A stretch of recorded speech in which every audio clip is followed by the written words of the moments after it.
Dans la Prajnaparamita abrégée, il est dit « C'est grâce au courage que les qualités positives ne déclinent pas et qu'on peut gagner le trésor des vainqueurs, c'est-à-dire, le trésor des vainqueurs, c'est la sagesse infinie, c'est l'éveil. » Donc, le courage permet de franchir la montagne des composés périssables.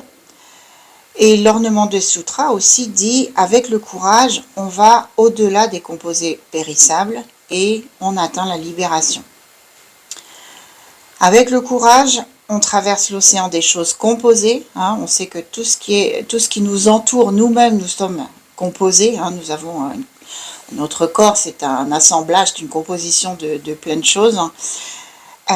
Donc on va traverser cet océan parce que l'éveil c'est ça en fait, ça se limite pas aux choses que l'on voit, parce que tout ce que l'on voit devant nous, eh bien ce sont des choses qui sont composées.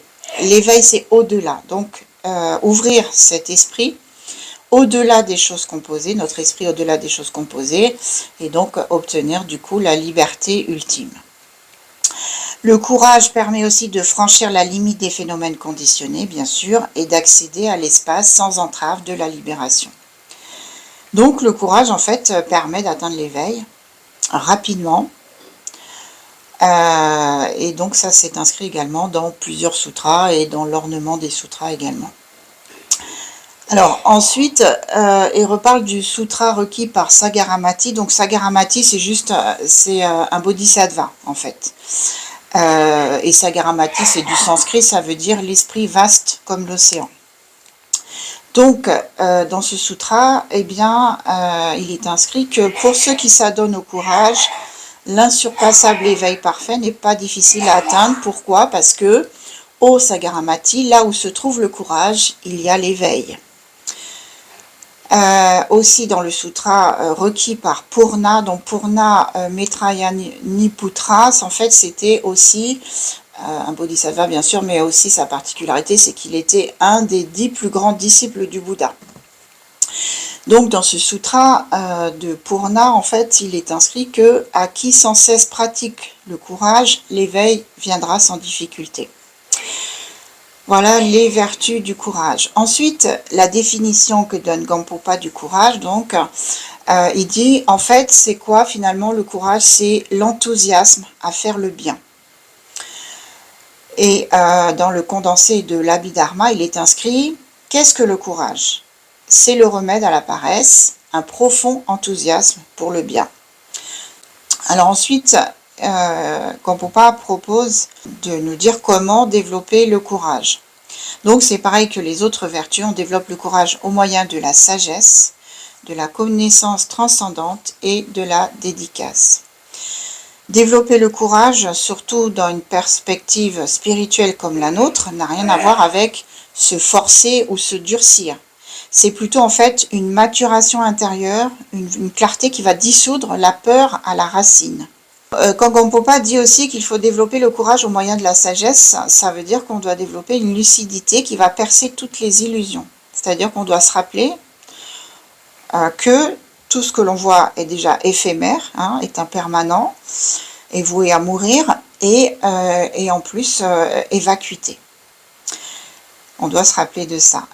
La sagesse développe le courage parce qu'elle révèle que la peur est souvent une construction mentale, finalement, un scénario inventé de toutes pièces par notre esprit.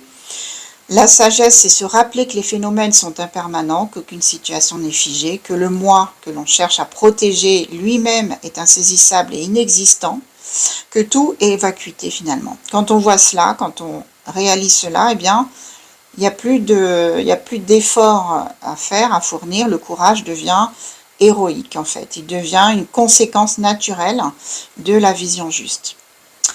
Quand Gampopa dit qu'on développe le courage au moyen de la connaissance transcendante, en fait, il veut dire qu'il n'y a pas d'entité solide qui manque de courage. Il n'y a pas non plus d'objet menaçant doté d'une existence indépendante. Le courage n'est pas une qualité à fabriquer, mais une ouverture déjà présente quand l'esprit cesse de se contracter.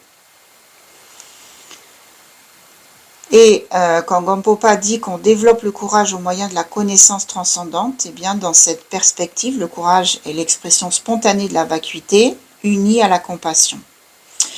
Et quand Gamboba dit qu'il faut développer le courage au moyen de la dédicace, eh bien, il signifie élargir l'intention au-delà de soi. Donc la dédicace, en fait, elle permet de transformer le courage en force inépuisable. Quand on agit pour le bien des êtres, eh bien, il n'y a plus de peur.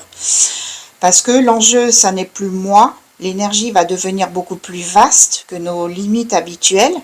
Le cœur va se stabiliser dans une direction noble, ce qui va rendre l'action beaucoup plus ferme. Et en fait, c'est ça le courage des bodhisattvas. Non pas braver le danger, mais rester ouvert, même quand tout pousse à se refermer. Comment pratiquer cela au quotidien? Eh bien, comme j'ai dit tout à l'heure, en se souvenant de la vacuité. Et en se souvenant, notamment quand on a des peurs, eh bien, se dire que ce que je crains là en ce moment, eh bien, n'existe pas, n'a pas d'existence solide. Et en dédiant nos pensées et actions, eh bien, que cette action que je viens de faire serve tous les êtres dans leur ensemble. Donc ces dynamiques, en fait, permettent de transformer petit à petit les petites situations du quotidien en entraînement au courage.